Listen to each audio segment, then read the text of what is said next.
अस्सलाम वालेकुम मुअज़्ज़िज़ नाज़रीन, इफ्तिखार अहमद डिजिटल किसान क्लिनिक से आपको वेलकम करता है। इस वक्त मैं मौजूद हूँ एक बिटर गोड के फील्ड में। करेले की फसल है और इसमें जो प्रॉब्लम आ रहा था वो था फल की मक्खी का। तो फल की मक्खी को जो कंट्रोल करने का तरीका है वो निहायत ही सादा है। सबसे पहले आप जो है वो गले सड़े फल जो हैं उनको तल्फ़ करें और गढ़ा मार कर उनको दबा दें, ठीक हो गया। और दूसरा जो है आपने क्या करना है कि 2 स्प्रे हैं, एक डाइमेथोएट है और एक जो है क्लोथाडियान है।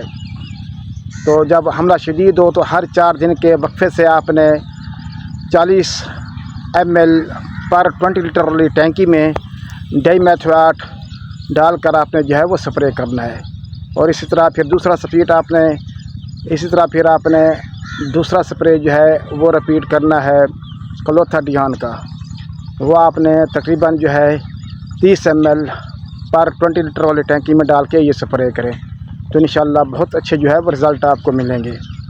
और उसके बाद जब भी आपने स्प्रे करना है इसके साथ अमीनो एसिड या NPK, ठीक हो गया, 500 ml पर 100 लीटर ऑफ वाटर वो मिला के स्प्रे करेंगे तो इंशाल्लाह फल फूल में भी इजाफ़ा होगा और पैदावार भी आपकी जो है बढ़ेगी और फल की मक्खी भी कंट्रोल रहेगी। बहुत शुक्रिया, अल्लाह हाफ़िज़, थैंक यू।